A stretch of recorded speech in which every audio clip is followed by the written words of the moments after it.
नमस्कार दोस्तों, मैं हूं इंजीनियर ललन और स्वागत है आप सभी का इंजीनियर वाईफाई यूट्यूब चैनल पर। तो आज के इस इम्पोर्टेंट क्लास में हम पढ़ने वाले हैं कोऑर्डिनेट ज्योमेट्री। जैसा कि यहाँ पर हेडिंग में आपको दिख रहा है, तो कोऑर्डिनेट ज्योमेट्री अर्थात निर्देशांक ज्योमेट्री को हम पढ़ने वाले हैं। तो ये इस चैप्टर से RRB group D, RRB NTPC, RRB JE और कई इंपॉर्टेंट एग्ज़ाम जैसे डीआरडीओ कभी हो गए, सेप्टम हो गया, एसएससी हो गई। तो इस चैप्टर से काफ़ी क्वेश्चन इंपॉर्टेंट जो होते हैं पूछे जाते हैं। तो इसीलिए आज के इस टॉपिक में हम सभी बेसिक कंसेप्ट हो गई, इसके जो बेसिक फार्मूला होती है, टोटल फार्मूला, और जो प्रीवियस ईयर जो आरआरबी के जो क्वेश्चन हैं उसको हम एग्ज़ाम पॉइंट ऑफ व्यू से डिटेल्स में सॉल्व करेंगे। तो वीडियो को ध्यान से इन तक देखिए, क्योंकि आज का सेशन आपके एग्ज़ाम के लिए बहुत ही हेल्पफुल होने वाला है। तो चलिए हम टाइम को वेस्ट किए बिना हम स्टार्ट करते हैं। सबसे पहले हम यहाँ देखेंगे कि कोऑर्डिनेट ज्योमेट्री क्या होता है। तो हमारा यह क्या है, कोऑर्डिनेट ज्योमेट्री, दैट मीन निर्देशांक ज्योमेट्री से हिंदी में कहा जाता है। तो इसके जो सबसे पहले जो बेसिक टर्म्स होते हैं उसके बारे में हम डिस्कस करेंगे। तो सबसे पहले हम देखेंगे कि एक्सिस एक्सिस एक्सिस क्या होता है। एक्सिस को हिंदी में कहा जाता है अक्ष, कहा जाता है अक्ष। तो टोटल अगर हम बात करेंगे कि टोटल 3 एक्सिस होती है। 3D प्लेन के लिए अगर हम बात करते हैं 3D प्लेन के लिए, तो एक्स एक्सिस होती है, वाई होती है और जेड एक्सिस होती है। तो लेकिन ये हमारा क्या हो गया, 3D प्लेन के लिए हो गया। 3D को जो हमारा प्लेन होती है, जो ये अगर मान लिया कि एक्स एक्सिस हो गया, ये वाई हो गया, तो जेड हमारा क्या होता है, ये होता है, ये हमारा जेड हो गया। तो ये हमारा 3 एक्सिस हो गया, ये हमारा जेड एक्सिस हो गया है। तो जेड एक्सिस होती है जो इसकी दोनों की क्या होती है, परपेंडिकुलर होती है। लेकिन हम यहाँ कोऑर्डिनेट ज्योमेट्री पढ़ने वाले हैं, तो इसमें हम बात करेंगे ओनली 2 एक्सिस का। तो इसमें 2 एक्सिस का ओनली हम बात करने वाले हैं। तो हम यहाँ देखते हैं कि 2 एक्सिस क्या लेंगे, यहाँ एक्स और वाई लेंगे। तो हम इसको स्टार्ट करते हैं, देखते हैं कि मान लिया कि हमारा 2 एक्सिस कौन हो गया, यहाँ 2D की बात करते हैं। 2D में से होगा एक्स और वाई एक्सिस, दो होगा हमारा, यहाँ पर एक्सिस आएगा, 2 एक्सिस आएगा। तो हम्म, तो 2 एक्सिस आएगा। तो यहाँ सबसे पहले जो इम्पोर्टेंट टर्म होती है, जो भुज होती है, भुज को इंग्लिश में कहा जाता है एब्सिसा कहा जाता है, जो एक्स कोऑर्डिनेट को डिनोट करता है। कोऑर्डिनेट का हो गया हमारा 2D, कोई हमारा जो डायमेंशन 2D है, 2 डायमेंशन है, तो कोई भी अगर हम कोऑर्डिनेट लेते हैं तो वो कहाँ पर है, उसकी जो एग्जैक्ट लोकेशन को पता करने के लिए हम लोग क्या करते हैं, कोऑर्डिनेट का यूज करते हैं, कोऑर्डिनेट ज्योमेट्री का यूज करते हैं। जैसे हम यहाँ देखेंगे कि मान लिया कि 2D प्लेन ले लिए, ये हमारा 2D प्लेन हो गया, ये पूरा हमारा क्या है, 2D प्लेन मान लिया है। तो इधर हमारा एक्स एक्सिस हो जाएगा, एक्स हो गया, इधर हमारा वाई हो गया। तो जो हमारा इसके जो राइट साइड में होती है सभी पॉजिटिव होती है, ये हमारा क्या होता है, पॉजिटिव साइड होता है। 1 हो गया, 2 हो गया, 3 हो गया, 4 हो गया। उसी तरह अगर इधर जाते हैं तो क्या हो जाएगा, इधर 1 हो गया, -1 हो गया, -2 हो गया, -3 हो जाएगा, तो इधर नेगेटिव होती है। अगर इसी तरह हम अगर ऊपर जाते हैं तो इधर +1 तो प्लस सभी हो जाते हैं, तो यहाँ +1 हो गया, +2 हो गया, +3 हो गया। उसी तरह अगर ये नीचे जाते हैं तो क्या होगा, ये माइनस में होता है, तो यहाँ क्या हो जाएगा, -1 हो गया, -2 हो गया, -3 हो गया। तो इसको हम और डिटेल से समझते हैं। तो यहाँ हम देखेंगे कि सबसे पहले जो देखने वाले हैं, इसके जो टर्म हो गए, भुज हो गई, और दूसरा हो गया ऑर्डिनेट। ऑर्डिनेट को इंग्लिश हिंदी में कोटि कहा जाता है, तो इसके बारे में देखेंगे। तो हम ड्रॉ करते हैं, ये हमारा ये हो गया। तो ये जो बीच वाला पॉइंट होता है, जो ये हम नीचे देखेंगे, ऑरिजिन होता है, मूल बिंदु होती है। तो मूल बिंदु होती है जिसे ऑरिजिन कहा जाता है। तो यहाँ हम देखेंगे कि ये जो पॉइंट हमारा क्या हो गया, ये ओरिजिन हो गया। तो इसके जो एक्स एक्सिस के अलोंग जो ये यहाँ दिया हुआ है, वो होता है हमारा भुज होता है। ये क्या हो गया, भुज है, ये हमारा इसको कहेंगे भुज। भुज को कहा जाता है शीशा। और ये वाला जो पॉइंट होता है इसे हम कहते हैं कोटि कहते हैं, ये हमारा हो गया कोटि। ठीक है, तो ये हमारा हो गया। और ये वाला जो पॉइंट हो गया, ये हमारा हो गया मूल बिंदु, इसे कहते हैं मूल बिंदु, ये हमारा हो गया मूल बिंदु। तो इसमें जो हमारा ये एक्स एक्सिस होती है और ये हमारा वाई एक्सिस होता है, यहाँ लिखेंगे एक्स एक्स हो गया, ये हमारा क्या हो गया, वाई वाई हो गया। तो इसके जो ये वाला साइड होती है बहुत पॉजिटिव होती है, प्लस प्लस। ये वाला जो होती है माइनस प्लस होती है, ये वाला क्या होती है, ये हमारा माइनस माइनस होती है, ये हमारा प्लस और माइनस होती है। तो ये हमारा ये भी याद करने योग हो, ये हमें ध्यान में रखना है। ये याद करने वाली चीज़ें हैं नहीं, एक्चुअली में क्या है, कैसे इसको आता है। तो ये जो हमारा एक्सिस है, तो इधर जो साइड हो गया पॉजिटिव नंबर लिखते हैं, ये वाई एक्सिस है, अभी पॉजिटिव लिखते हैं, तो ये दोनों क्या हो गया, प्लस प्लस। जब इसमें बात करते हैं तो एक्स इधर क्या होता है, इधर माइनस होता है, तो यहाँ माइनस हो गया, वाई तो ये हमारा प्लस है तो प्लस हो गया। जब इसमें आते हैं तो एक्स हमारा क्या माइनस है, इसमें हमारा वाई भी माइनस है, तो दोनों हो गया माइनस माइनस। इसमें जब जाते हैं तो ये हमारा एक्स क्या हो गया, प्लस हो गया, वाई माइनस हो गया। तो इस तरह ये आती है। तो हमने देख लिया कि एफ शीशा क्या हो गया। तो एफ शीशा हमारा एक्स एक्सिस के कोऑर्डिनेट होती है। वही हम बात करते हैं ऑर्डिनेट की, तो कोटी हमारा क्या ऑन होता है, तो कोटी हमारा जो वाई एक्सिस के अलोंग होता है, ये वाला, ये हमारा क्या हो गया, ये हमारा हो गया कोटी हो गई, ये हमारा कोटी होता है। अब बात करते हैं मूल बिंदु की, तो मूल बिंदु हम देख लिए, जो ये हमारा हो गया एक्स एक्स एक्सिस हो गई, ये हमारा वाई वाई हो गया। तो जो ये वाला पॉइंट होती है, ये हमारा क्या होता है, मूल बिंदु होता है, जिसका कोऑर्डिनेट क्या होता है, 0 0 होता है। ये हमारा मूल बिंदु हो गया। तो अब हम देखते हैं कि अब फार्मूला पर आते हैं, जो हमें एग्जाम में पॉइंट ऑफ व्यू से, तो यहाँ से स्टार्ट कर देते हैं कि दो बिंदु के बीच की दूरी का फार्मूला सबसे पहले हम देखेंगे। तो अगर मान लिया कि हमारा तो कोऑर्डिनेट ले लेते हैं, ये हमारा है, ये हो गया, तो ये हमारा एक्स एक्स एक्सिस हो गया, ये हमारा वाई वाई हो गया। तो इस कोऑर्डिनेट में मान लिया कि दो बिंदु है, एक हमारा x1 है, इधर मान लेते x1 हो गया, ये हमारा y1 हो गया, ये वाला कोऑर्डिनेट ये हो गया। और दूसरा हमारा कोऑर्डिनेट मान लीजिए दिया हुआ है, x2 दिया हुआ है, x2 और y2 दिया हुआ है। तो इस दोनों के बीच की दूरी हमें निकालना है। कैसे निकालेंगे, तो जब हमारा दो कोऑर्डिनेट दिया रहता है और दोनों के बीच की दूरी पता करना हो, तो उसके लिए हम लोग फार्मूला क्या लगाते हैं वो देखेंगे। तो उसके लिए जो हमारा दूरी का जो फार्मूला होती है, दूरी इक्वल टू अंडर रूट क्या करेंगे, x1 सॉरी 1, ये हमारा एक होएगा, x1 माइनस x2 के whole square plus y1 minus y2 के होल स्क्वायर। ये हमारा दूरी निकालने का फार्मूला होती है।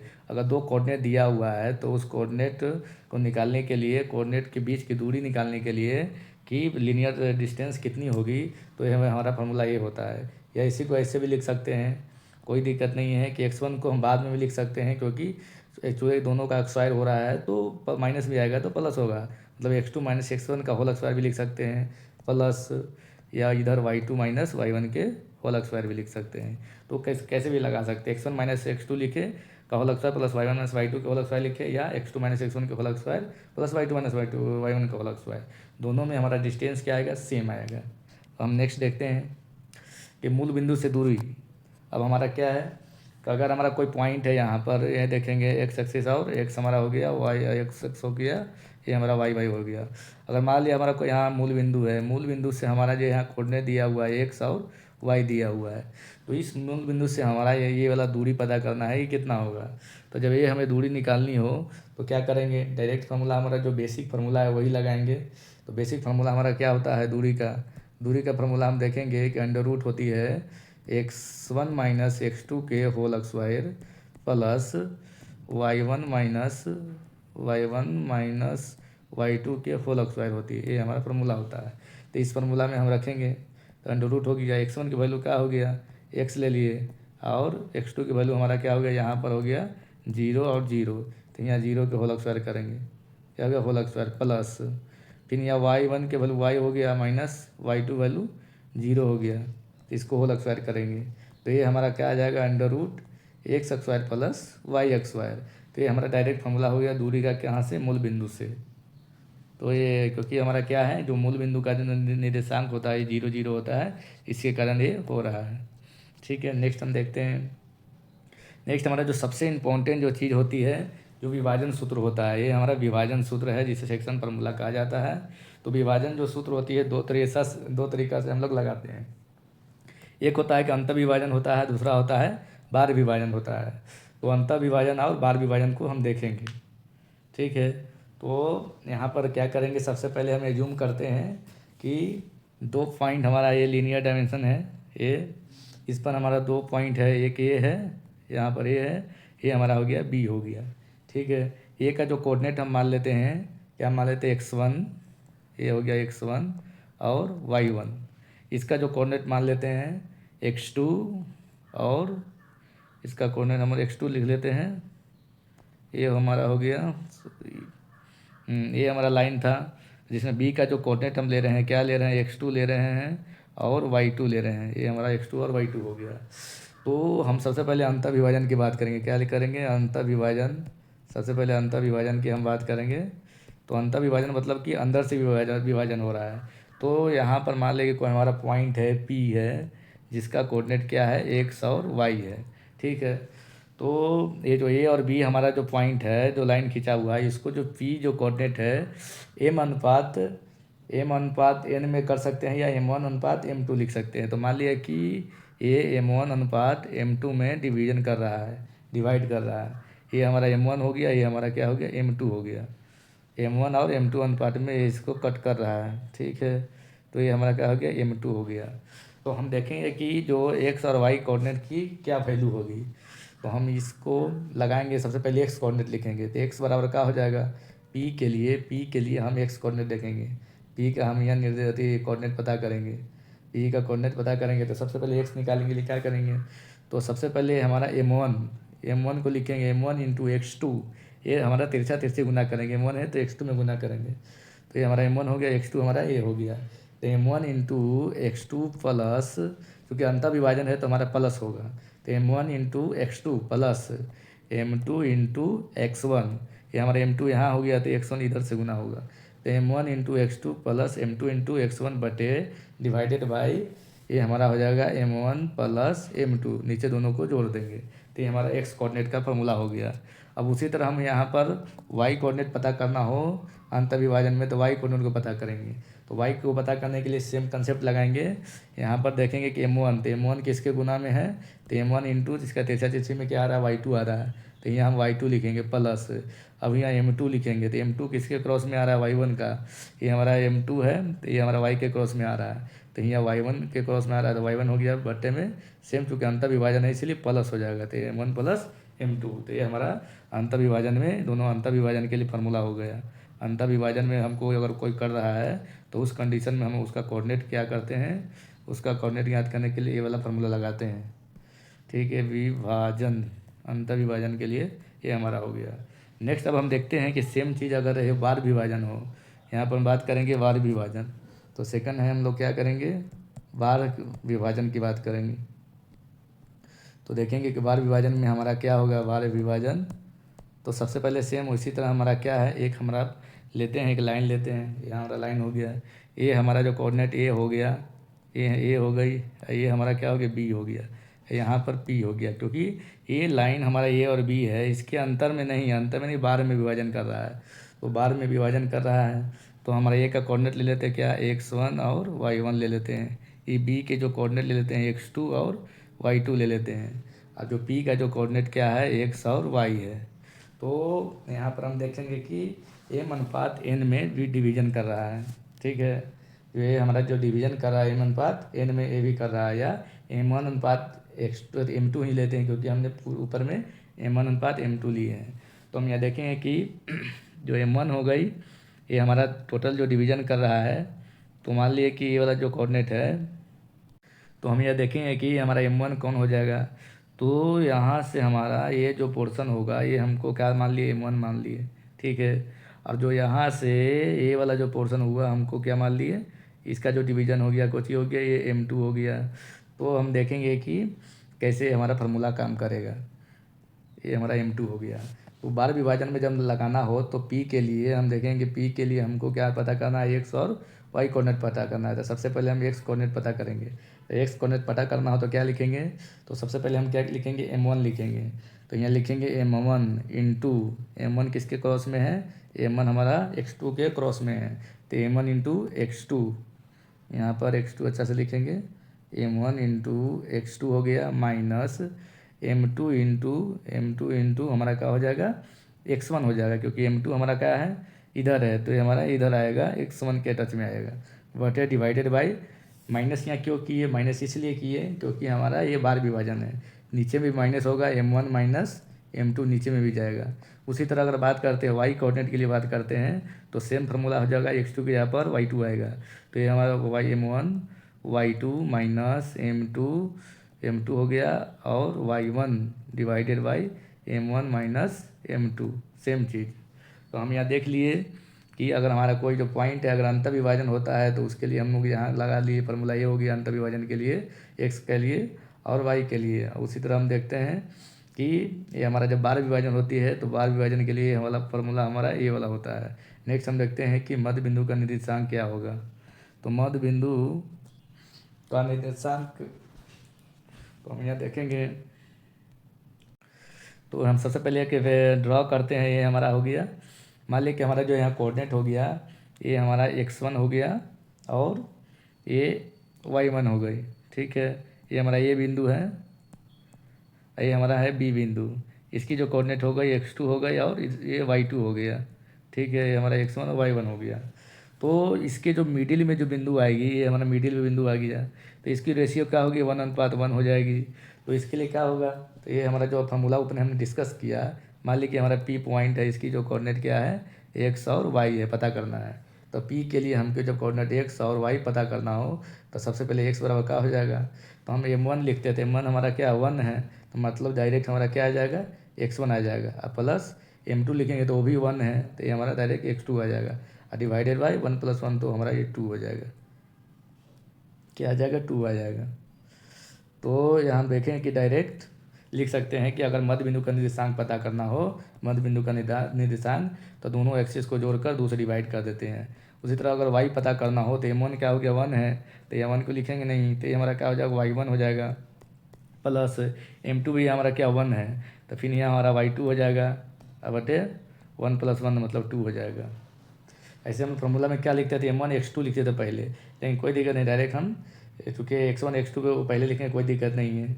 तो हमारा कि जो मध्य बिंदु का निर्देशांक जो आ जाएगा x1 + x2/2 और इधर y1 + y2/2 हो जाएगा।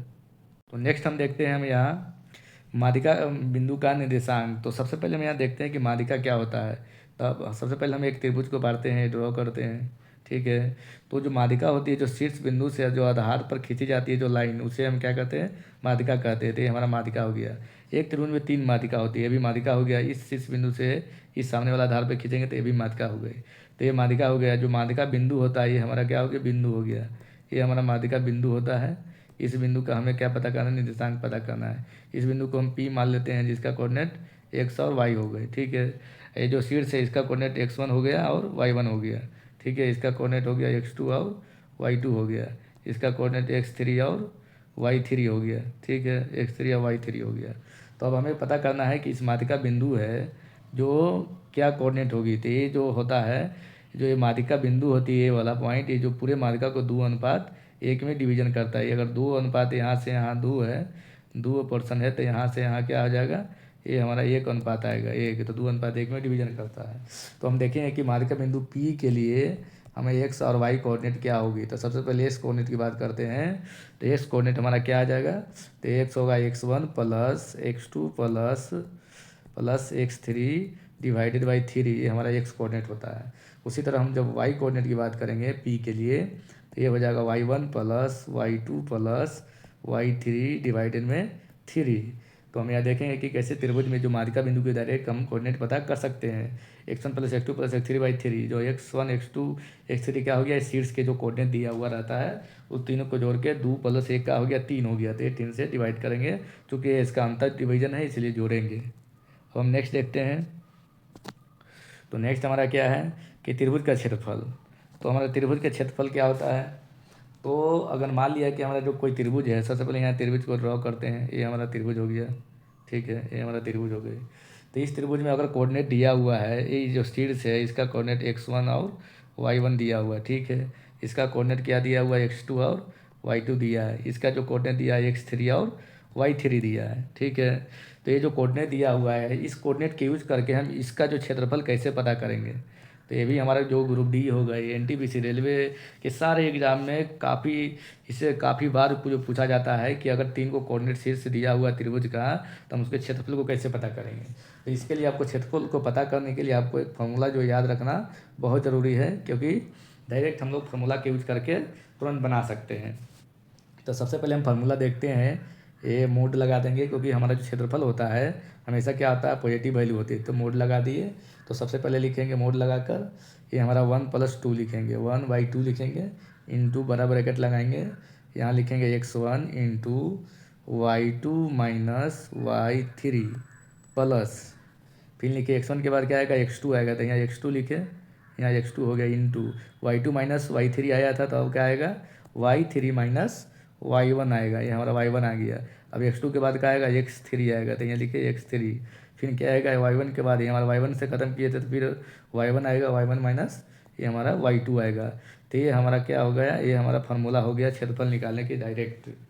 तो क्षेत्रफल डायरेक्ट निकालने के लिए क्या होगा, 1/2 लगाएंगे सबसे पहले x1 कोऑर्डिनेट को धरेंगे यहाँ, तो x1 लिखें, x1 के बाद 1 के बाद 2, मतलब y2 से स्टार्ट करेंगे, तो y2 माइनस y3, फिर x1 के बाद x2 आ गया, तो y3 से ख़त्म किया, तो y3 स्टार्ट हुआ माइनस y1, फिर x2 के बाद x3 आ गया, तो x3 y1 से ख़त्म हुआ था, तो यहाँ y1 माइनस y2, तो यहाँ हमारा इसका मोड हो गया। मोड मीन्स कोई भी अगर नेगेटिव वैल्यू आती है तो हमारा उसको पॉजिटिव करके ही निकालेगा।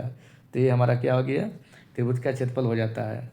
इसको और अच्छा से एक बार लिखेंगे कि क्या होता है वैल्यू। तो इस क्षेत्रफल की अगर बात करते हैं तो क्या हो जाएगा यहाँ पर क्षेत्रफल की, तो यहाँ पर सबसे पहले देखेंगे, इसको एक बार और लिखते हैं अच्छा से।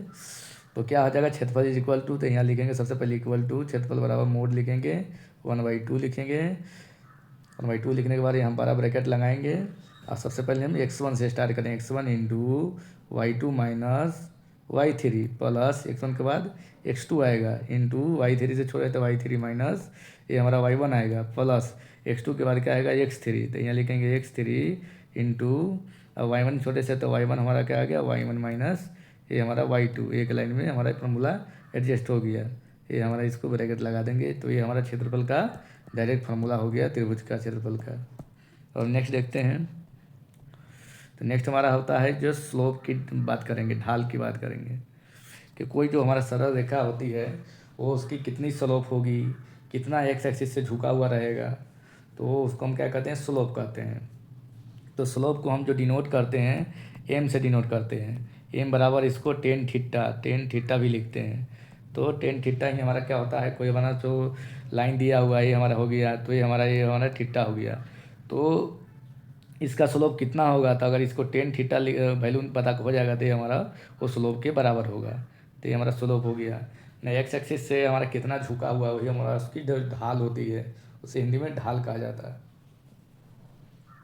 तो मान लिया कि हमारा कोई स्लोप निकालनी है, तो यहाँ पर हमारा जो कोई कोऑर्डिनेट ले लेते हैं, ये हमारा एक्सिस ले लेते हैं, ठीक है। इसकी जो वैल्यू हम ले लेते हैं x1 ले लेते हैं, यहाँ पर हम ले लिए x1 हो गया, और ये हमारा y1 हो गया, ठीक है। और इसकी जो वैल्यू ले लेते हैं क्या हो गया, x2 और यहाँ y2 ले लेते हैं। तो हमें जब m पता करना हो तो क्या करेंगे, तो यहाँ लिखेंगे m मीन्स क्या हो गया, स्लोप हो गया, ठीक है। तो m इज इक्वल टू हो जाएगा, सबसे पहले y को ऊपर लिखते हैं, जो m को पता करना हो तो m बराबर हमारा क्या होता है, y/x होता है, इसी को लिखते हैं टेन थीटा लिखते हैं, ठीक है। तो यहाँ चूँकि 2 कोऑर्डिनेट दिया है, दोनों के बीच में हमको ढाल पता करना है कि कितना एक्स एक्सिस से ये हमारा झुका हुआ है, ठीक है।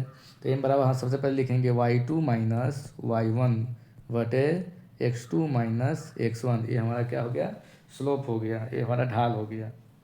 तो सरल रेखा की जो ढाल होती है m बराबर y2 माइनस y1 बटे x2 माइनस x1 होती है, ठीक है।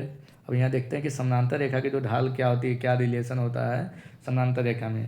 तो हम यहाँ देखेंगे कि अगर मान लीजिए कि 2 समानांतर रेखा ये है, हमारा क्या हो गया, समांतर रेखा हो गया, ठीक है। तो अगर 2 समानांतर रेखा है, अगर यहाँ m1 ले लेते हैं तो यहाँ क्या हो जाएगा, ये m2 हो गया। तो वही जो अब समानांतर रेखा का जो ढाल पहला का m1, इसका ढाल m1 हो गया, इसका ढाल m2 हो गया। तो इस दोनों में रिलेशन क्या होगा, तो रिलेशन ये हुआ कि जो समानांतर कोई रेखा होती है तो उसकी जो स्लोप होती है हमेशा बराबर होती है। तो कहने का मतलब m1 बराबर m2 हो जाएगा। तो ये हमारा समानांतर रेखा की ढाल का रिलेशन हो गया। अगर 2 समानांतर रेखा है तो दोनों का ढाल क्या होती है, बराबर होती है। लेकिन अब जब हम बात करते हैं कि अगर रेखा समानांतर ना हो के हमारा क्या हो गया, परपेंडिकुलर होती है एक दूसरे के, ये परपेंडिकुलर होती है, मतलब एक दूसरे के लंब में होती है, 90 डिग्री के एंगल पर होता है। तो उस कंडीशन में जो हमारा इसका अगर ढाल मान लिया तो m1 हो गई, या इसकी जो ढाल मान लिया कि m2 हो गया, तो दोनों का जो डायरेक्शन है जो रिवर्स है, एक हमारे इससे जा रहा है तो ये y एक्सिस में जा रहा है। तो ये दोनों का जो ढाल का जो रिलेशन होगा क्या होगा, m1 इंटू m2 बराबर का होगा -1 होगा।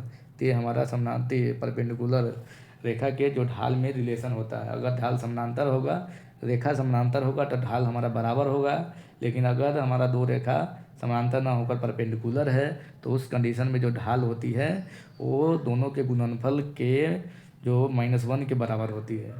नेक्स्ट अब हम देखेंगे कि सरल रेखा के क्या समीकरण होती है। तो सरल रेखा के समीकरण के बारे में हम यहाँ बात करेंगे। तो सबसे पहले समीकरण का जो व्यापक समीकरण होती है वो हमारा क्या होती है, y बराबर, सरल रेखा का जो समीकरण होती है y बराबर क्या होता है, mx प्लस सी होती है। ठीक है, ये सबको पता होता है जो कि y जो हमारा क्या हो गया, y एक्सिस हो गया और m हमारा ढाल हो गया x एक्सिस, और c हमारा जो कांस्टेंट होता है, कितना कांस्टेंट वैल्यू होते ही है, एक तरह से कोऑर्डिनेट ही होता है y कोऑर्डिनेट। तो हम देखेंगे कि ये कैसे आया। तो इसको पता करने के लिए हम क्या करेंगे, तो सबसे पहले हम एक्सिस ड्रॉ करते हैं यहाँ पर। तो यहाँ पर हम देखेंगे कि मान लिया कि ये हमारा पॉइंट हो गया, ये हमारा सेकंड पॉइंट हो गया, ये दोनों को मिला देते हैं। ये हमारा सी जो डिस्टेंस पर हमारा ये पहला कोऑर्डिनेट है, सी डिस्टेंस है। ठीक है, तो इसकी कोऑर्डिनेट की बात करेंगे तो क्या हो जाएगा, इसकी कोऑर्डिनेट होगा 0 और सी हो जाएगा। सी जो वाई एक्सिस है, ये जो इसकी कोऑर्डिनेट क्या हो जाएगा, इसकी जो कोऑर्डिनेट हो मान लेते हैं कि एक्स है, यहाँ तो एक्स होगा ही, ये हमारा वाई है। ठीक है, तो अगर हम बात करते हैं कि इसको कैसे निकालेंगे, तो सबसे पहले यहाँ देखते हैं कि जो सरल रेखा के समीकरण का जो स्टैंडर्ड जो फार्मूला होती है उसके बारे में देखते हैं। तो हमारा जो स्टैंडर्ड फार्मूला होती है y माइनस y1 बराबर होती है, अभी हमने स्लोप का जो फार्मूला लिखे हैं तो स्लोप के लिए जो फार्मूला होगा इसको बनाएंगे स्टैंडर्ड। तो y का जो m की जो वैल्यू होगी y2 माइनस y1 बटे x2 माइनस यहाँ x1 हो जाएगा। इंटू में क्या हो जाएगा, इंटू में हमारा हो जाएगा x, ये हमारा स्लोप हो गया। तो y minus y1 into y2 minus y1 बटे x2 माइनस x1 स्लोप हो गया, इंटू हमारा हो जाएगा x माइनस x1 और प्लस में हो जाएगा c। तो ये हमारा जो जनरल फार्मूला होता है समीकरण निकालने का। तो उससे देखेंगे कि हमारा कैसे हमारा ये वाला आया। तो ये भी हमारा जो होता है सिंपलेस्ट फार्मूला जो सरल रेखा के समीकरण का क्या होता है, y बराबर mx प्लस सी होती है। और जो व्यापक जो फार्मूला होती है, व्यापक जो रूप होती है, ये होता है y minus y1 into y2 minus y1 बटे x2 minus x1 into x minus x1 plus C. तो इसी में जब हम रखेंगे तो हमारा कौन वैल्यू मिलेगा, ये वाला वैल्यू मिलेगा। तो हम यहाँ देखते हैं कि वो वैल्यू कैसे मिलेगा। तो वो वैल्यू को पता करने के लिए हम यहाँ क्या करेंगे, तो हम यहाँ रखेंगे इस समीकरण में। तो हम यहाँ देखेंगे कि सॉरी हमने यहाँ पर सी लिख दिया था, ये फार्मूला में सी नहीं होता है। तो हम यहाँ देखेंगे कि जो जनरल स्टैंडर्ड फार्मूला जो इक्वेशन होती है y बराबर mx प्लस सी होती है। लेकिन जो इसका व्यापक फार्मूला होती है, जब हमारा कोऑर्डिनेट दो को दिया हो x1 y1 और x2 y2, तो उस कंडीशन में हमारा जो फार्मूला होती है y माइनस y1 बराबर y2 माइनस y1 बटे x2 माइनस x1 इंटू में x माइनस x1 होती है। अब इसी का यूज करके हम इसको ये पता करेंगे। तो हम यहाँ देखते हैं कि हमारा जो कोऑर्डिनेट हो गया, ये हमारा हो गया, ये हो गया और ये हो गया। तो इसका यूज करके कैसे पता करेंगे, तो यहाँ हम देखेंगे। तो हमने यहाँ देखा था कि वहाँ पर जो लिखा था ये हमारा हो गया, ये हमारा 0 हो गया और c हो गया, ये हमारा हो गया x और ये हमारा y हो गया। ठीक है, तो इसका स्लोप मान लीजिए m दिया हुआ है। तो उस कंडीशन में हमको इस पर पुट करेंगे वैल्यू को। तो y माइनस का हो गया y1, तो y1 हमारा c हो गया इक्वल टू ये जो स्लोप हमको m दिया हुआ है इंटू में x, तो x हमारा ये हो गया। x1 की वैल्यू हमारा क्या है, 0 है, तो यहाँ 0 लिख दिए। ठीक है, तो ये हमारा क्या आ गया, तो y माइनस सी बराबर आ गया mx। ओके, तो इस तरह हम क्या हो गया, तो इसको हम जब c को उस तरफ भेजेंगे तो हमारा जो y बराबर क्या आ जाएगा, mx प्लस सी आ जाएगा। तो ये हमारा जो व्यापक फार्मूला हो गया कोऑर्डिनेट की, ये हो गया, इसी से हमें हमारा ये आया है। तो दोनों को हमको याद रखना है, जिसकी ज़रूरत पड़ेगी जैसी उतना लगाना चाहिए। हम नेक्स्ट देखते हैं कि किसी समतल द्वारा काटे गए अंतःखंड का समीकरण। तो कोई समतल है, तो उस समतल द्वारा काटे गए, कोई हमारा समतल है तो उसके द्वारा समतल द्वारा काटे गए अंतःखंड का समीकरण क्या होती है। तो कोई हमारा जो ये हो गया, तो हमारा ये एक्स एक्सिस हो गया, ये वाई एक्सिस हो गया, ये एक्स एक्स हो गया, ये वाई वाई हो गया। तो इसको कोई समतल कट करता है तो उस कंडीशन में हमारा क्या उसका समीकरण होता है उसको हम देखेंगे। तो उसका जो समीकरण होती है एक्स बटे ए होती है प्लस वाई बटे बी होती है प्लस जेड बटे सी होती है बराबर 1। ये हमारा इसका जो स्टैंडर्ड समीकरण होता है किसी समतल द्वारा काटे गए अंतःखंड का समीकरण। तो जो अंतःखंड अगर यहाँ हमको पूछता है तो अंतःखंड यहाँ कितना हो जाएगा, तो अंतःखंड की अगर बात करते हैं तो x के लिए जो अंतःखंड हो जाती है ये हमारा ये हो जाती है, जो इसका नीचे वाला पर्सन होता है। उसी तरह हम y के लिए अंतःखंड की बात करेंगे तो b हो जाएगा, और c के लिए अंतःखंड का हो जाएगा c हो जाएगा। तो ये हमारा एग्जाम में पूछे जाती है, कई बार पूछा भी गया है, जो आगे हम डिस्कस करेंगे। तो अंतःखंड के लिए जो समतल द्वारा काटे गए का इक्वेशन का हो गया x/a प्लस y/b बराबर प्लस z/c बराबर 1, जिसमें जो हमारा x के लिए अंतःखंड का होती है a होती है, y के लिए b होती है, c के लिए नहीं, z के लिए हमारा क्या होती है c होती है। अब हम नेक्स्ट देखते हैं। नेक्स्ट हमारा क्या है, तो वृत्त का समीकरण। जो वृत्त का समीकरण काफ़ी जो अच्छा हमारा तो कंसेप्ट है और फार्मूला है कि वृत्त का समीकरण हम कैसे पता करते हैं। तो हम यहाँ देखते हैं कि वृत्त के समीकरण कैसे फाइंड आउट करेंगे। तो जो वृत्त का जो स्टैंडर्ड जो समीकरण होती है क्या होती है, ये हमारा वृत्त हो गया, ठीक है। इसकी जो ये हमारा केंद्र हो गया, तो केंद्र का जो हम कोऑर्डिनेट मान लेते क्या है, एच है और के है, यहाँ एच और के मान लिए, ठीक है, एच के हो गया, ठीक है। तो इसको हमको पता करना है, इसकी जो रेडियस मान ली आर हो गया, ओके। तो इसका समीकरण निकालना है कि क्या होगा वृत्त का समीकरण। तो वृत्त का जो स्टैंडर्ड समीकरण होता है एक्स माइनस एच के whole square plus y minus के होल स्क्वायर बराबर का होता है आर के होल स्क्वायर। ये हमारा वृत्त का क्या होता है, स्टैंडर्ड इक्वेशन होता है। एक्स हमारा एक्सिस हो गया, अगर मान लें कि हमारा ये यहाँ कोऑर्डिनेट दिया है एक्स और वाई दिया हुआ है, ठीक है। तो हमें क्या निकालना है, कहीं भी पॉइंट एक्स वाई दे दिया जा सकता है जिससे हमारा वृत्त का समीकरण निकालना हो। तो एक्स कोऑर्डिनेट में से हमको जो ओरिजिन हो गया उसको घटाएंगे, एच को घटाएंगे, तो एक्स माइनस x1, तो हमारा एच हो गया, तो x1 के होल स्क्वायर। फिर वाई कोऑर्डिनेट हो गया, यहाँ वाई कोऑर्डिनेट क्या है, के है, तो वाई माइनस के होल स्क्वायर बराबर रेडियस के होल स्क्वायर। तो ये हमारा वृत्त का स्टैंडर्ड इक्वेशन होता है। अब हम वृत्त के व्यापक समीकरण की बात करेंगे। वृत्त का क्या बात करेंगे, वृत्त का व्यापक समीकरण, व्यापक समीकरण, ठीक है। वृत्त का व्यापक समीकरण क्या होता है वो देखेंगे।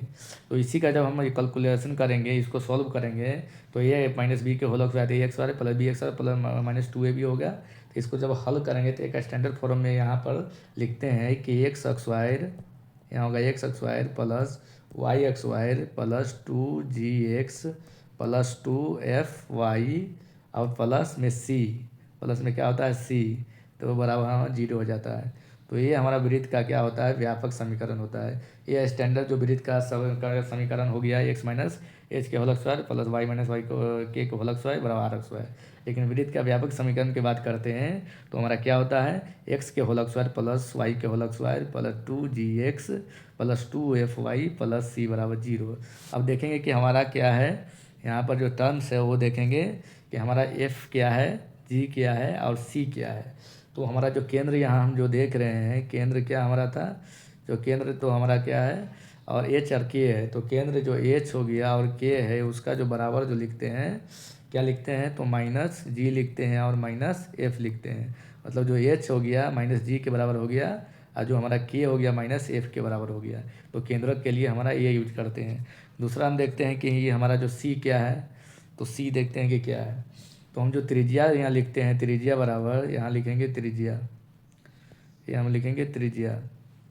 तो त्रिज्या बराबर क्या हमारा हो जाएगा, तो त्रिज्या के लिए जो हम यूज करते हैं अंडर रूट जी x wire plus F x wire minus सी यूज करते हैं। तो ये हमारा त्रिज्या हो गया। तो जो वृत्त का व्यापक समीकरण जो आगे हम डिस्कस यहाँ देख सकते हैं, वृत्त का व्यापक समीकरण। तो वृत्त का जो व्यापक समीकरण जनरल इक्वेशन जो सर्कल होती है, तो अभी हमने देख लिया क्या है, तो लिखेंगे फिर से इसको एक बार लिख लेंगे। एक्स स्क्वायर होती है प्लस क्या होती है, वाई स्क्वायर होती है प्लस 2gx होती है प्लस 2fy होती है और प्लस में c बराबर 0 होता है। ये हमारा वृत्त का व्यापक समीकरण होता है, जहाँ जो हमारा जो केंद्र हो गया, केंद्र हमारा क्या हो गया एच के, तो एच के बराबर क्या होता है, तो माइनस जी होती है और माइनस एफ होती है, माइनस एफ होती है, ठीक है। उसी तरह हम जो अब रेडियस आर की जो वैल्यू की बात करते हैं, तो क्या होती है जी x wire plus F x wire minus सी के बराबर होती है। जो हमारा यहाँ सी जो कोई कांस्टेंट आएगा उसके लिए। तो ये हमारा जो दोनों क्या है बहुत ही वीवीआई है, इंपॉर्टेंट है। डायरेक्ट जो एग्जाम में हमें रेडियस पूछ देता है, इस तरह इक्वेशन दे देगा और हमें पूछ देगा कि हमारा रेडियस इस इक्वेशन का क्या होगा, इस इक्वेशन का केंद्रक क्या होगा। तो एच के पता करने के लिए माइनस जी माइनस एफ करते हैं। अब हम नेक्स्ट देखते हैं। नेक्स्ट हमारा है कि एक्स अक्ष के सापेक्ष एक्स वाई का परिवर्तित प्रतिबिंब क्या होगा। तो हमें यह क्या है, प्रतिबिंब पता करना है। तो अगर हम यहाँ प्रतिबिंब की बात करते हैं कि एक्स अक्ष के सापेक्ष एक्स वाई का परिवर्तित प्रतिबिंब क्या होगा, तो सबसे पहले हम यहाँ कोऑर्डिनेट बनाते हैं। ये हमारा एक्स एक्सिस हो गया, ये हमारा वाई एक्सिस हो गया, ठीक है। तो इसमें हमारा जो कोऑर्डिनेट दिया है एक्स वाई, मैंने दोनों पॉजिटिव है, मतलब यहाँ आएगा एक्स और वाई यहाँ आएगा। मान लीजिए कि ये कोऑर्डिनेट हो गया, ठीक है। तो ये हमारा हो गया एक्सिस।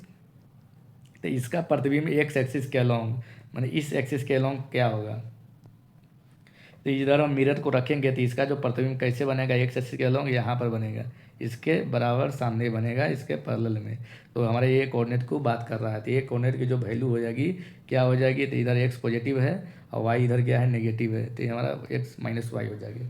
तो इस तरह जो एक्स एक्सिस के जो एक्स वाई का परिवर्तित प्रतिबिंब होगा एक्स एक्सिस के एलॉन्ग, मतलब इसका एलॉन्ग हमको पूछ रहा है। तो इसका जो प्रतिबिंब बनेगी इसके जस्ट नीचे बनेगी, जो सामने बनेगी, जिसका कोऑर्डिनेट क्या होगा, इस फोर्थ क्वाड्रेंट में एक्स पॉजिटिव और वाई नेगेटिव हो जाएगा। तो हम यहाँ देखेंगे कि इसका जो एक्स वाई का परिवर्तित प्रतिबिंब क्या होगा, एक्स और माइनस वाई हो जाएगी।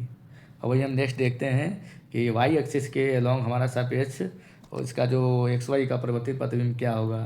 तो हम यहाँ पाएंगे ये हमारा वाई एक्सिस हो गया, ये हमारा एक्स एक्सिस हो गया। तो हमारे जो कोऑर्डिनेट दिया हुआ है क्या है, एक्स और वाई है। इसका जो हमको इसके वाई एक्सिस के अलॉन्ग पूछ रहा है, तो ये जो कोऑर्डिनेट है तो वाई एक्सिस के अलॉन्ग चलेगा। तो इसका प्रतिबिंब कहाँ बनेगा, तो इसका प्रतिबिंब हमारा कहाँ बन जाएगा, ये हमारा ये हो गया कोऑर्डिनेट। तो इसका जो प्रतिबिंब इसके जस्ट सामने बनेगा, सेम डिस्टेंस पर बनेगा। तो इसका बन जाएगा यहाँ सेकंड क्वाड्रेंट में। तो सेकंड क्वाड्रेंट में हमारा एक्स नेगेटिव हो जाता है, वाई पॉजिटिव हो जाता है। तो इसका मतलब वाई एक्सिस के सापेक्ष एक्स वाई का परिवर्तित प्रतिबिंब माइनस एक्स और वाई हो जाएगी। तो ये हमारा देख लिए कि जो कोई कोऑर्डिनेट दिया हुआ है तो उसको एक्सिस पर डिपेंड करता है कि वो इसका परिवर्तित प्रतिबिंब किधर ना होगा और किधर होगा। तो अगर एक्स के अलॉन्ग है तो इधर आ जाएगा, ठीक है, वाई के अलॉन्ग है तो इधर आ जाएगा। तो जिसके अकॉर्डिंग अपना कोऑर्डिनेट सेट कर लेंगे। नेक्स्ट अब हम देखते हैं कि किसी बिंदु से दिए गए समीकरण की दूरी क्या होगी। किसी बिंदु से दिए गए समीकरण की दूरी पता करना है। तो मान लिया कि हमारा कोई समीकरण दिया हुआ है, ठीक है। इसका समीकरण को मान लिया कि हमारा क्या है, एक्स है, एक्स है और बी वाई है प्लस सी बराबर 0 है। ये हमारा कोई एक्सिस है, ठीक है। तो कोई बिंदु हमारा क्या है, यहाँ x1 है और y1 है। तो इस बिंदु से इसका कितना डिस्टेंस होगा, कितना कैसे भी हमारा डिस्टेंस हमें पता करना है। तो इस दूरी को पता करने के लिए हम क्या करते हैं, तो इस दूरी को पता करने के लिए मान लीजिए जो दूरी कितना है, डी है। तो ये जो दूरी डी बराबर जो फार्मूला होती है, सबसे पहले दूरी हमेशा धनात्मक होता है, मोड में लेंगे। तो ये होती है ए एक्स वन, ये हमारा x1 और y1 है। तो ये x1 plus b y one plus C divided by under root a के होल स्क्वायर प्लस बी के होल स्क्वायर का मोड।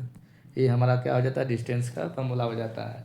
अगर कोई इक्वेशन दिया हुआ है तो उसमें उस समीकरण से एक बिंदु जो दिया गया उसकी दूरी क्या होगी, तो दूरी बराबर हो जाएगा ए एक्स वन हो गया प्लस ये हमारा जो बी हो गया, बी वाई1 हो गया प्लस ये हमारा जो सी कांस्टेंट होती है उसकी जो वैल्यू लिखते हैं, क्या इसकी जो वैल्यू लिखते हैं, ठीक है। तो ये हमारा प्लस क्या हो गया, सी बराबर 0। तो सी बटे डिवाइडेड बाई ए को होल स्क्वायर प्लस बी के होल स्क्वायर, ए और बी के होल स्क्वायर।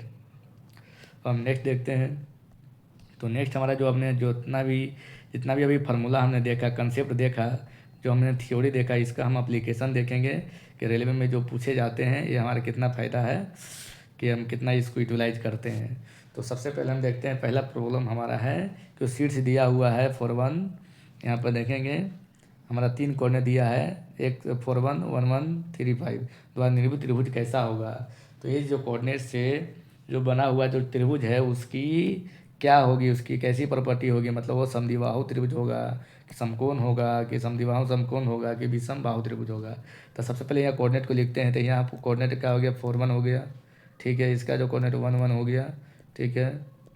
जो इसका जो कोऑर्डिनेट हो गया 3 और 5 हो गया, ठीक है। तो सबसे पहले ये दूरी को पता करेंगे, फिर इसके बीच की दूरी पता करेंगे, इसको दूरी के बीच की दूरी पता करेंगे। अगर तीनों दूरी हमारा निकल गया है तो पता चल जाएगा कि हमारा इसकी जो कैसी भुजा है, बराबर भुजा वाली है, बराबर भुजा वाला नहीं है। तो सबसे पहले हम ए बी को पता करें। ए बी को पता करते हैं तो क्या लिखेंगे, under root x1 minus x2 मतलब 4 - 1।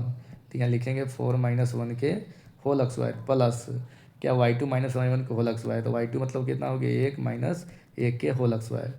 तो ये हमारा किसके बराबर आ जाएगा 4 में से 3 3 3 हमारा क्या हो गया 9 हो गया अब प्लस 0 मतलब इसका 3 आएगा वैल्यू।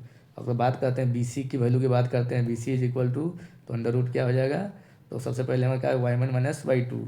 तो BC मतलब हो गया 1 माइनस 3 के होल स्क्वायर प्लस फिर 1 माइनस 5 के होल स्क्वायर। तो इसकी जो वैल्यू आ जाएगी 1 में से 3 तो 2 2 दूनी 4 हो गया प्लस 1 में से 5 तो 4 4 चौको 16 तो 16 4 20 तो 5 चौको 20 होता है तो 2 रूट 5 हो जाएगा। ठीक है। नेक्स्ट हम देखते हैं CA के कितना हमारा दूरी आती है। तो CA के पता करने के लिए क्या करेंगे CA के कोऑर्डिनेट 3 है तो 3 माइनस 4 के होल स्क्वायर प्लस ये हमारा हो जाएगा 5 माइनस 1 के होल स्क्वायर। ओके तो इसको करेंगे कैलकुलेट तो 3 में से 4 गए हमारा क्या है 4 है। इसको अच्छा से 4 को लिखते हैं तो ये हमारा क्या आ गया 3 माइनस 4 हो गया आपका होल स्क्वायर। तो 3 में 4 तो 1 हो गया प्लस 5 में से 1 था चाचा को 16 4 तो 16 तो 16 1 17।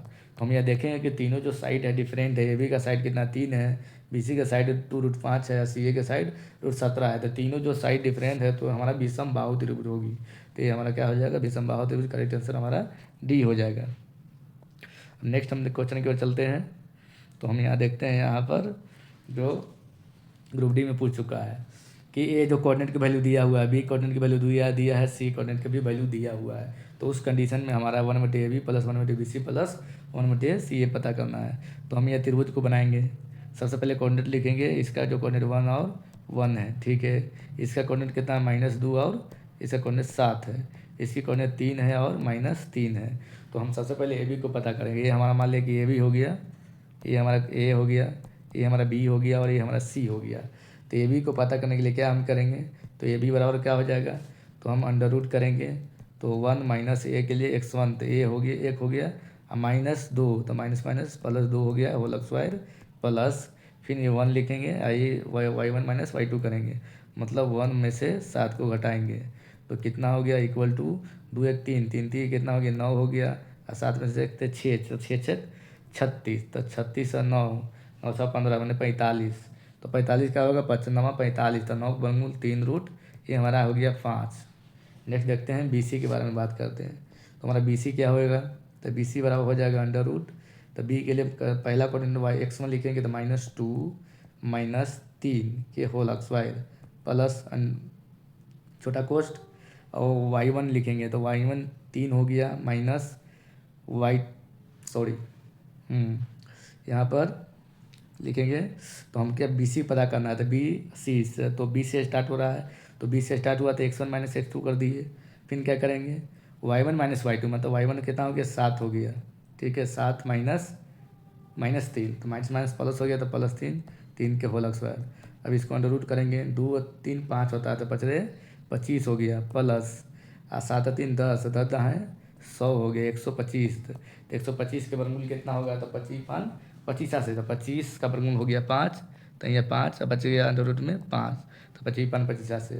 अब उसी तरह हम बात करेंगे C कोऑर्डिनेट की।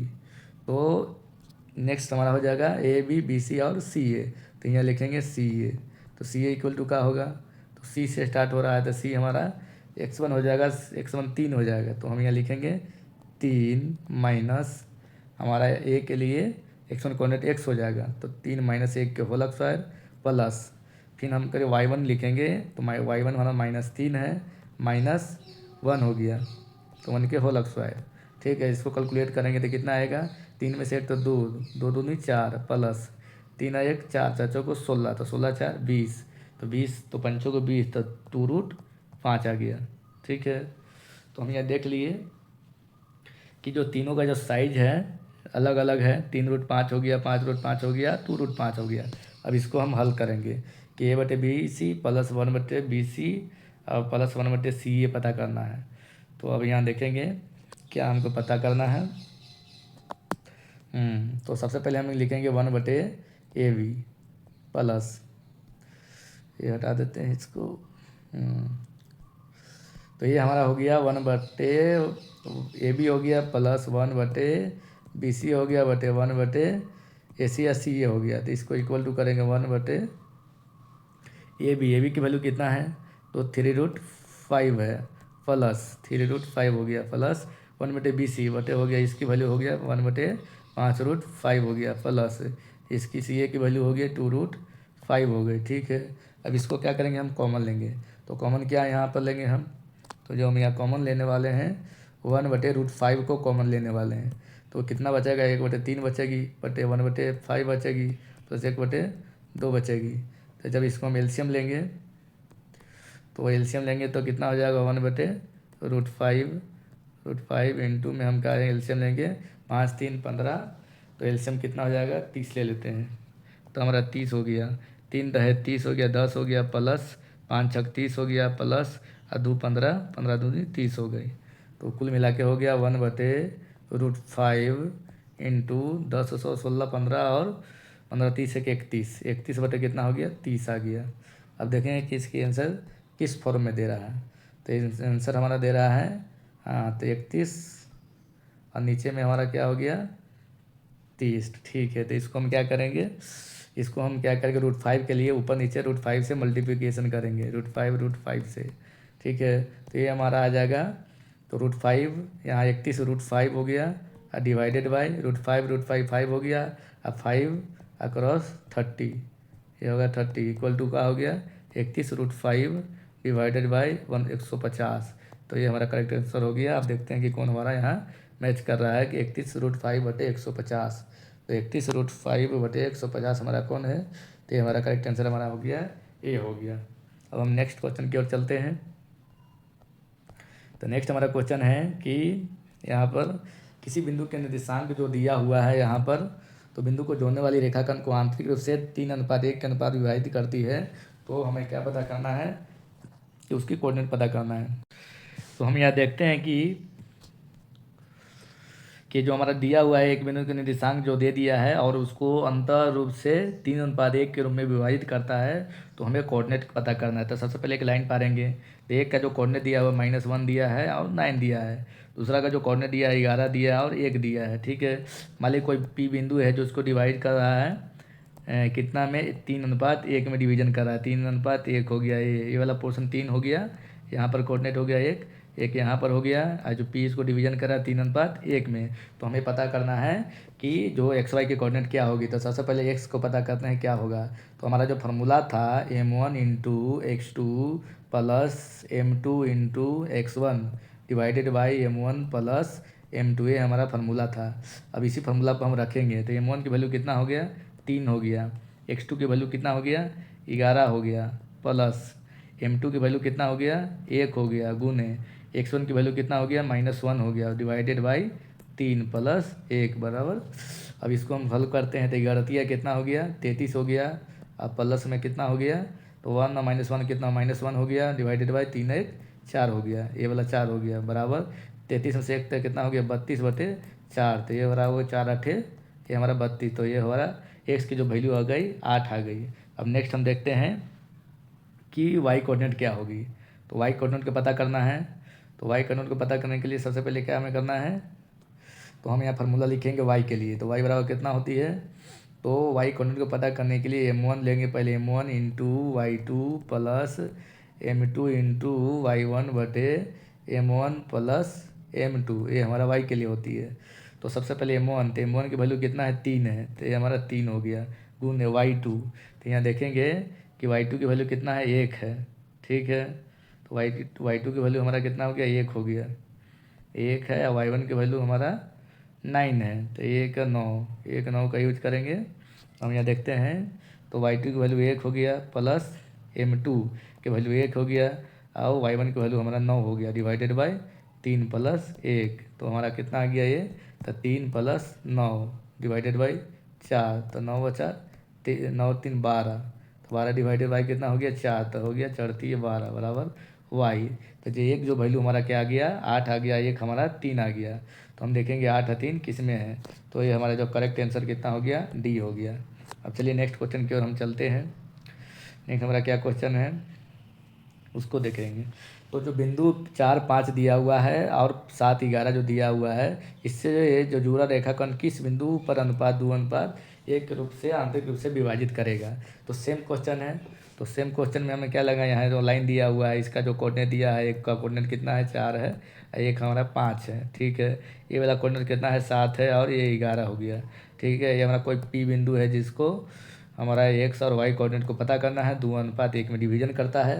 तो डायरेक्ट यहाँ फार्मूला लगाएंगे एक्स के लिए। तो एक्स के लिए फार्मूला क्या हो जाएगा, m1 मीन्स कितना हो गया 2 इंटू x2 मतलब 7, डायरेक्ट लिखेंगे, प्लस m2 की वैल्यू कितना हो गया 1 के रूप में डिवाइड करता है, 2:1, तो यहाँ 1 हो गया, और गुने हमारा क्या हो गया m1 into x2 plus m1 यहाँ m2 इंटू x2 की वैल्यू कितना हो गया 4, डिवाइडेड में कितना हो जाएगा 2 + 1 इक्वल टू 7 दूनी 14 और प्लस 4 डिवाइडेड बाई 3, तो 14 4 18 डिवाइडेड बाई 3 बराबर कितना हो गया 6।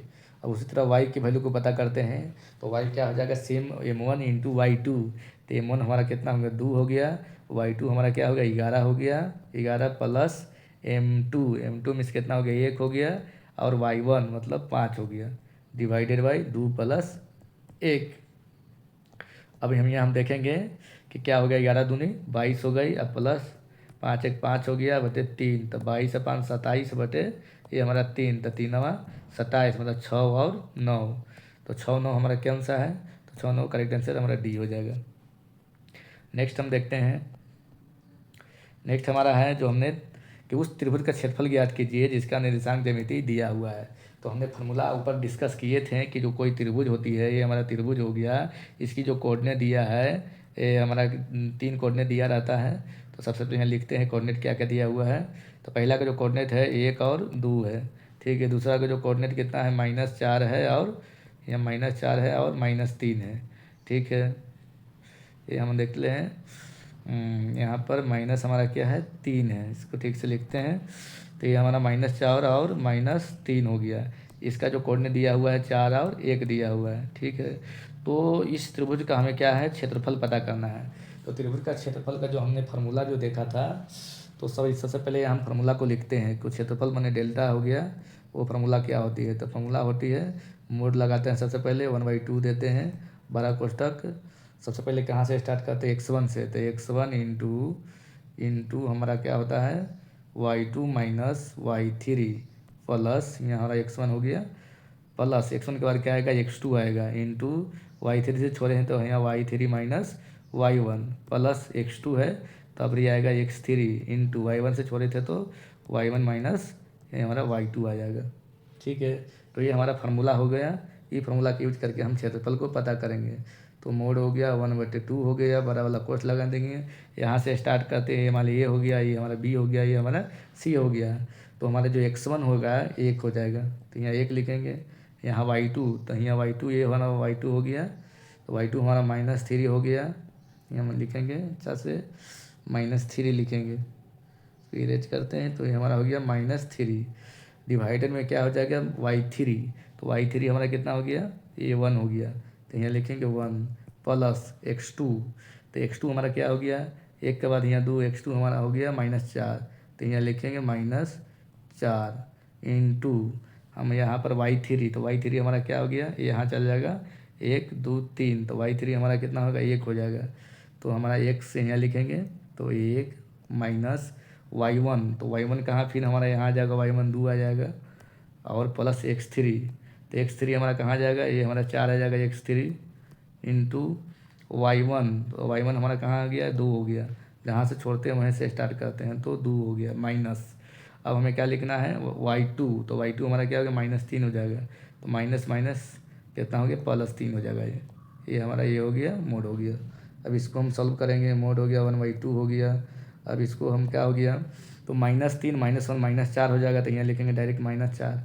अब यहाँ देखेंगे 1 में से -2 गया तो -1 बचा, -1 इंटू 4, तो माइनस माइनस प्लस हो गया, तो यहाँ प्लस क्या हो जाएगा 4 हो जाएगा, क्योंकि 1 में से -2 गया तो -1 -1 इंटू -4 तो +4 हो जाएगा। फिर प्लस देंगे, यहाँ 3 2 5 हो गया, और 5 के हो गया 20, ठीक है। अब इसको हम हल करेंगे और देखेंगे कि हमारा आंसर आने वाला है। तो इक्वल टू करेंगे, मोड लगाएंगे 1/2 हो जाएगा, 4 - 4 कट गया तो कितना हो गया, तो ये हमारा कोष्टक में आ गया 20, ठीक है। अब देखेंगे कि कितना हो गया, चूँकि 20 पॉजिटिव है तो मोड हटा देंगे तो 1/2 हो गया 20 बराबर हमारा 10 स्क्वायर यूनिट आ जाएगा आंसर। अब यहाँ देखेंगे कि 10 हमारा कौन सा है, तो 10 B is the correct answer. तो ये हमारा क्या हो गया, B is the correct answer हो गई। अब नेक्स्ट हम देखते हैं, तो नेक्स्ट हमारा जो क्वेश्चन है कि -2, 5 और 1, 3 से होकर गुजरने वाली सरल रेखा का समीकरण क्या होगी। तो इतना से गुजरने वाली हमको सरल रेखा का क्या है, समीकरण पता करना है। तो हमने जो देखा था कि जो सरल रेखा का जो व्यापक समीकरण जो होती है क्या होती है, तो ये हमारा जो सरल रेखा, मान लीजिए हमारा सरल रेखा है जिसकी जो कोऑर्डिनेट कितना है -2 और 5 दिया हुआ है, ये हमारा 1 और 3 दिया हुआ है। तो इसका जो हमको समीकरण पता करना है तो उसके लिए फार्मूला होती है y माइनस y1 बराबर y2 माइनस y1 बटे x2 माइनस x1 और इंटू में क्या होता है, x माइनस हमारा x1 होती है। ये हमारा जो व्यापक समीकरण होती है वो उसका फार्मूला, इस फार्मूला पर हम पुट करेंगे। तो y पहले लिखेंगे y माइनस y1, तो y1 हमको ये मान लेते हैं, एक 1 ये हमारा हो गया, 2 हमारा ये हो गया, तो y1 हमारा क्या आ गया 5 हो गया, प्लस y2, तो y2 हमारा 3 हो गया, माइनस 3 ये हमारा है, तो यहाँ 3 हो गया, माइनस y1 हमारा क्या हो गया 5 हो गया, यहाँ 5 लिख दिया, डिवाइडेड बाई x2, तो x2 हमारा क्या हो गया 1 हो गया, माइनस x2 माइनस x1, तो x2 हमारा -2 हो गया, तो माइनस माइनस प्लस 2 इंटू में क्या हो गया x माइनस x1 क्या हो गया -2 हो गया, तो माइनस माइनस फिर यहाँ +2 हो जाएगा। ठीक है, अब इसी को हम क्या करेंगे, सोल्व करेंगे। तो सोल्व करेंगे यहाँ पर, तो यहाँ y माइनस हमारा क्या हो गया यहाँ पर y हो गया, तो ये हमारा y लिख दिया, y माइनस 5 हो गया, प्लस 3 में से -5 गया तो हमारा -2 बच गया, और 1 का 2 प्लस क्या हो गया 3 हो गया, इंटू x प्लस 2। अब हम क्या करेंगे, इसको तिरछी गुना करेंगे, तो ये इसके हमारे नीचे हमारा 1 ही है, तो 3 से हमारा गुना ऊपर होगा तो 3y हो गया, -5 3 15 हो गया, इसको 1 से गुना करेंगे, उधर 2 से पूरा ही मल्टीप्लिकेशन करेंगे, तो माइनस हो जाएगा 2x और माइनस प्लस माइनस ही होगा, तो माइनस फिर हो गया 4, तो इसको हम आगे बढ़ाएंगे, तो ये हमारा क्या हो गया 3y, ये -2 की इधर लाते हैं तो प्लस 2x हो गया, बराबर कितना हो गया 15, प्लस में 15 चल गया, -4 बराबर 11। तो मतलब ये हमारा क्या हो जाएगा 3y प्लस 2x बराबर 11। अब देखेंगे कि आंसर किस फॉर्म में है, 3y प्लस 2x। तो हम यहाँ देखते हैं कि आंसर हमारा कैसा आ रहा है। तो हम यहाँ आंसर में देखेंगे कि 3y प्लस 2x आ रहा था, 3y प्लस 2x, तो 11 इसमें नहीं है, नहीं होगा, 3y है तो ये भी नहीं होगा, तो 3y हमारा 2x का आएगा डी में है, तो ये D is the correct answer. क्यों, 3y प्लस 2x, अब -11 इधर आएगा तो उधर जाएगा तो +11, D is the correct answer. अब हम नेक्स्ट देखते हैं, नेक्स्ट हमारा क्वेश्चन यहाँ दिया हुआ है कि प्रवणता को स्लोप कहा जाता है, ऐसे लो पी स्लोप कहा जाता है या ढाल कहा जाता है। तो प्रवणता -4 दिया, y प्रतिच्छेदी दूर है होने वाली रेखा का समीकरण ज्ञात कीजिए। तो हमें क्या ज्ञात करना है, तो y प्रतिच्छेदी दूर है, मान लिए कि ये हमारा हो गया, प्रवणता दिया हुआ है, और ये जो हमारा है कोई लाइन हमारा जो दिया हुआ है, तो y एक्सिस को प्रतिच्छेद कर रहा है कितना 2 पर, मतलब 0 2 पर प्रतिच्छेद कर रहा है, तो इसका हमको प्रवणता ज्ञात करना है। तो हमारी इक्वेशन क्या है, y माइनस y1 बराबर mx प्लस c, ये तो हमारा स्टैंडर्ड फार्मूला हो गया। लेकिन इसी को हम जब स्टैंडर्ड व्यापक रूप से यूज करते थे तो इससे भी बना सकते हैं और उससे भी बना सकते हैं, तो इससे भी लिखते हैं या मान लीजिए कि उससे भी बना लेते हैं, कोई दिक्कत नहीं है। तो इससे बनाएंगे तो हमको +2 डायरेक्ट लिखना पड़ेगा, लेकिन हम लोग डायरेक्ट चलते हैं उसी से बनाते हैं कि इक्वेशन का यूज करके हमेशा बनाते हैं। तो हमारा इक्वेशन क्या था, y माइनस y1 बराबर y2 माइनस y1 बटे x2 माइनस x1 इंटू में x माइनस x1, ये हमारा इक्वेशन है। तो हम यहाँ लिखेंगे तो हमारा y माइनस y1, तो y1 क्या हो गया 2 हो गया, तो यहाँ हम 2 लिख दिए। ठीक है, इसका जो स्लोप की वैल्यू कितना दिया है -4 दिया था, डायरेक्ट -4 लिख दिए, x माइनस x1, तो x1 की वैल्यू क्या हो गया 0 हो गया। अब इसी को हम सॉल्व करेंगे, देखेंगे। तो हम यहाँ देखते हैं कि y माइनस 2 बराबर कितना हो गया, ये गुना करेंगे तो -4x हो गया। तो कहने का मतलब ये हुआ कि y इधर लेके आएंगे तो +4x होगा, और 2 के ऊपर लेके चल जाएंगे ये वाला 2 को, तो ये हो गया +2, मतलब हो गया y + 4x बराबर 2। कौन सा हमारा आंसर है, y + 4x। तो अब यहाँ क्या है कि इसने 4 से डिवाइड किया है, तो हम भी क्या करेंगे 4 से डिवाइड करेंगे दोनों तरफ। तो जब 4 से डिवाइड करेंगे तो क्या हो गया, ये y/4 हो जाएगा, प्लस ये हमारा x हो जाएगा बराबर 2/4, तो कितना हो गया 1/2 हो जाएगा। अब हम देखते हैं क्या आता है। तो y/4 प्लस x, तो y/4 प्लस x, यहाँ पर सॉरी यहाँ पर क्या है कि हम 4 से डिवाइड नहीं करेंगे, क्योंकि जो कांस्टेंट में हमारा जो संख्या रहता है उतना से ही हम डिवाइड करते हैं। तो हम यह देखेंगे कि 2 से डिवाइड करेंगे, क्योंकि हमको बराबर में क्या लाना है, 1 लाना है। तो 1 लाना है तो हमको क्यों एक कैसे 1 लाएंगे, तो 1 लाने के लिए हमको 2 से डिवाइड दोनों तरफ करना होगा। तो हम क्या करेंगे y/2/4x प्लस बटे 2 बराबर 2/2।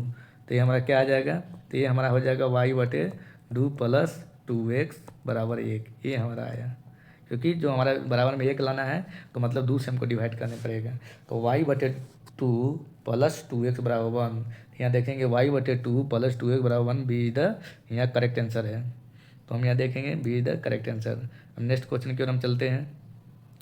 तो नेक्स्ट हमारा क्वेश्चन है कि तल हमारा दिया हुआ है, निर्देशांक अक्षों के साथ निर्मित अंतःखंड का वैल्यू ज्ञात कीजिए। तो हमने देखा था कि जो कोई तल होती है तो उसकी जो अंतःखंड का जो इक्वेशन हमने देखा था कि x/a plus y/b plus z/c बराबर क्या होता है, 1 होती है। ये हमारा क्या है, स्टैंडर्ड इक्वेशन है अंतःखंड का। तो इस फॉर्म में हमें इसको इस समीकरण को लिखेंगे, क्योंकि हमें क्या निर्मित अंतःखंड निकालना है, मतलब a, b और c के वैल्यू पता करना है। तो इसका हम एक नहीं 2 तरीका देखेंगे। तो सबसे पहले क्या है, पहला तरीका देखते हैं जो फार्मूला से है हम लोग देखेंगे। तो सबसे पहले हमारा इक्वेशन दिया हुआ है 3x minus 4y minus 2z बराबर 6। तो जितना कांस्टेंट में है बराबर में उतना से भागा देंगे, क्योंकि हमें बराबर में 1 लाना है। तो 6 से डिवाइड करेंगे टोटल में, तो हमारा क्या हो जाएगा 3x अब इक्वल टू क्या हो जाएगा 3x divided by 6 minus 4y divided by 6 और माइनस में हो जाएगा 2z डिवाइडेड बाई 6 बराबर 6/6 बराबर कितना हो गया 1 हो गया। ठीक है, अब इसको हम देखेंगे कितना आएगा। तो 3 दूनी क्या हो गया 6 हो गया, मतलब कि हमारा x/a हो गया 2 आ गया, माइनस ये 2 दूनी 4 और 2 3 6। तो मतलब कि जो y की जो वैल्यू आ जाएगी कितना आ जाएगी, y/ कितना हो जाएगा 2 के नीचे लाएंगे तो ये हो जाएगा 3/2 हो जाएगा। चूँकि हमारा क्या है सभी प्लस में है तो इसको प्लस में लिख के यहाँ पर माइनस लगाएंगे, कहाँ माइनस यहाँ पर लगाएंगे। ठीक है, -3/2 हो जाएगा, प्लस फिर प्लस में ही लिखेंगे क्योंकि इक्वेशन हमारा प्लस में है। ये 2 3 6 हो गया, तो ये हो गया z/, हमारा क्या हो गया, ये हो गया -3 इज इक्वल टू 1। ठीक है, अब इसी को हम देखेंगे कि वैल्यू क्या क्या हो जाएगा। तो हम यहाँ देखेंगे कि जो a के जो बराबर हो गया 2 हो गया, यहाँ देख लेते हैं डायरेक्ट। तो हमारा जो ये लिखेंगे थोड़ा सा ऊपर चलते हैं। ओके, तो जब यहाँ ये किस इक्वेशन से देखेंगे कि a के जो वैल्यू हमको मिल गया 2 मिल गया, जो b की वैल्यू हो गया -3/2 मिल गया, और जो c के जो वैल्यू हमको मिल गया कितना मिल गया -3 मिल गया। तो ये बराबर 2, ए बराबर 2 हमारा कहीं है। उसके बाद b बराबर -3/2 है, 3/2 ये हमारा D is the correct answer है, सी बराबर -3। तो इस तरह हमारा सी इज द करेक्ट आंसर हो गया। मान लिया कि इस इक्वेशन जो हमने समीकरण से यूज करके कर लिए, लेकिन अगर मान लिया हमें फार्मूला याद नहीं है तो हमें ये पता करना हो तो कैसे करेंगे। तो तब हमें पता करना हो तो उसके लिए क्या करते हैं, तो उसके लिए हम डायरेक्ट लगाते हैं। तो उसके लिए क्या करते हैं, तो हम यहाँ देखेंगे कि उसके लिए क्या करते हैं सेकंड मेथड में। तो इसके सेकंड मेथड में हम चलेंगे। ठीक है, तो यहाँ देखेंगे सेकंड मेथड।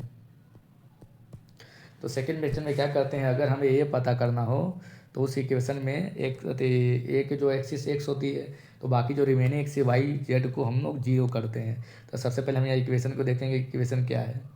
ठीक है, तो इक्वेशन जो हमारा था 3x minus 4y minus 2z, 3x minus 4y, 3x minus 4y minus 2z बराबर 6, ये हमारा क्या है, ये हमारा इक्वेशन है। ठीक है, तो इस इक्वेशन का यूज करके हमें क्या पता करना है, हमें ए और बी सी की वैल्यू पता करना है। तो सबसे पहले हमको जब ए को पता करना हो तो क्या करेंगे, हम वाई या जेड को 0 लिखेंगे, वाई या जेड बराबर क्या हो गया 0। तो उस कंडीशन में हमें ये सब 0 हो जाएगा, तो 3x बराबर क्या मिल जाएगा 6। ठीक है, तो इस तरह हमको x बराबर क्या मिल जाएगा 2 मिल जाएगा। उसी तरह हमको जब b पता करना हो, b को पता करना हो तो बी के लिए एक्सिस क्या वाई है, तो एक्स और बराबर जेड को हम क्या लिखेंगे, 0 लिखेंगे। तो उस कंडीशन में हमारा क्या आ जाएगा, -4y बराबर 6 आ जाएगा। तो इस तरह हमको y बराबर कितना मिल जाएगा, 6/-4 बराबर कितना हो गया, 3/-3/2 मिल जाएगा। उसी तरह हमको c पता करना हो, तो c पता करना हो तो x और y को हम 0 लिखेंगे, और जो हमारा z के लिए क्या हो जाएगा, तो -2z बराबर 6। तो इसका मतलब है कि जो हमारा z बराबर कितना हो जाएगा, 6/-2 बराबर हो जाएगा -3।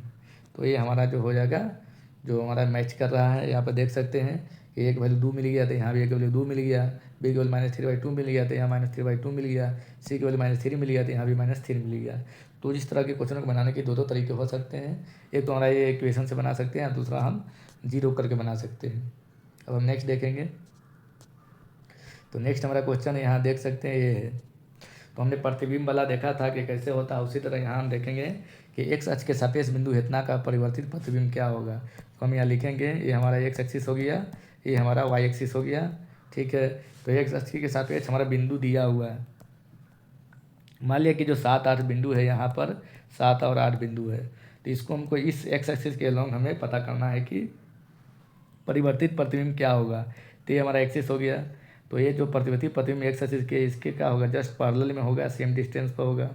तो ये यहाँ पर होगा, तो यहाँ पर होगा तो हमारा क्या होगा, इस एक्सिस में एक्स हमारा क्या पॉजिटिव ही होता है, और वाई लेकिन नेगेटिव हो जाता है, वाई -8 हो जाएगा।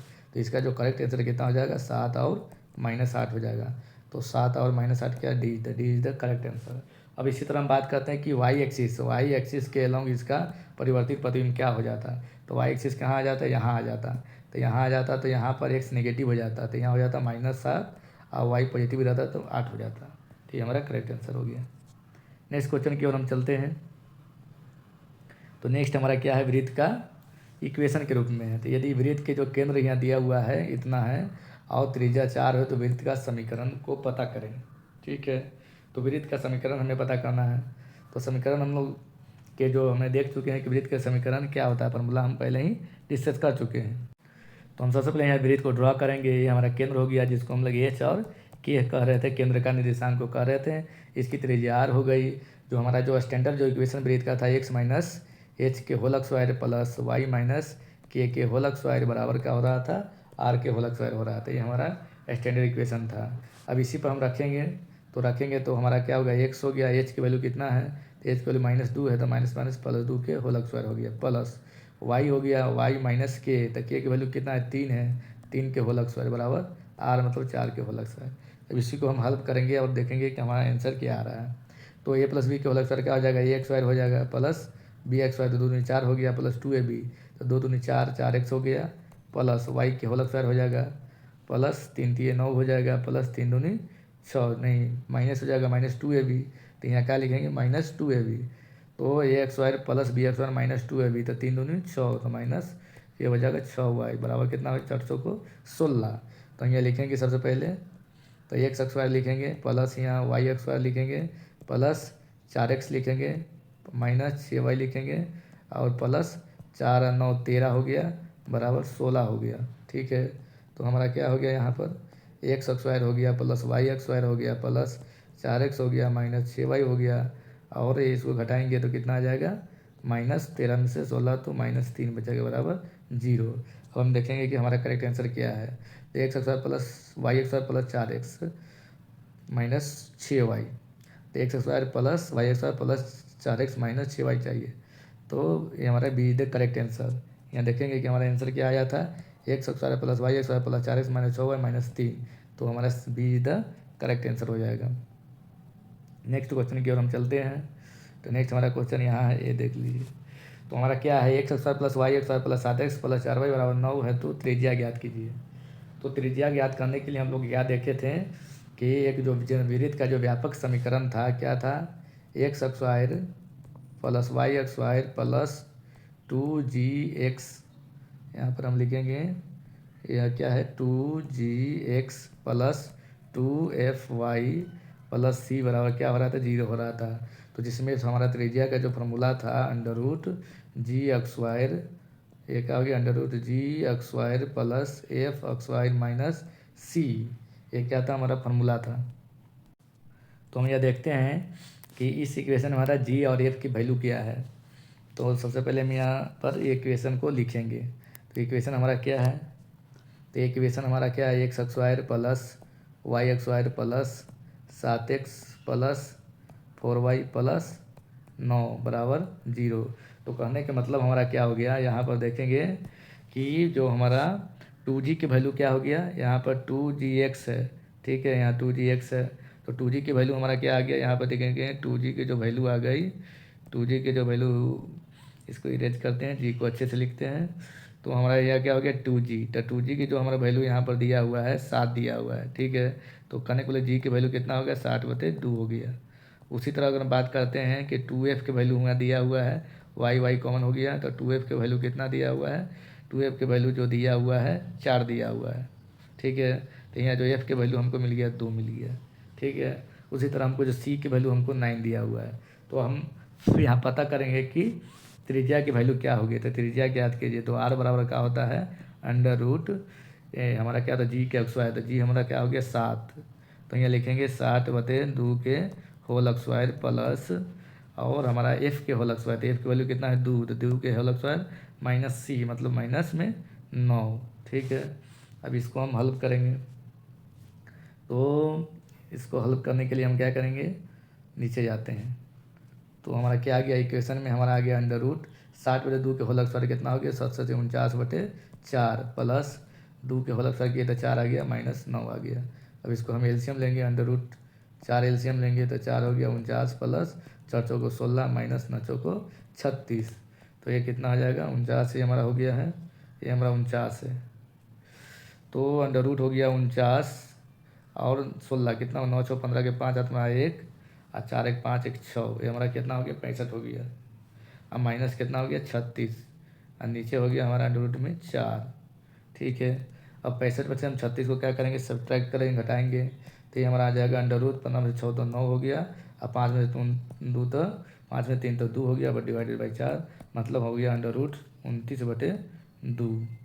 अंडर रूट 29/2 हम देखते हैं है कि नहीं। तो हमारा जो करेक्ट आंसर क्या हो गया, सी हो गया। तो चलिए हम नेक्स्ट क्वेश्चन की ओर हम देखते हैं।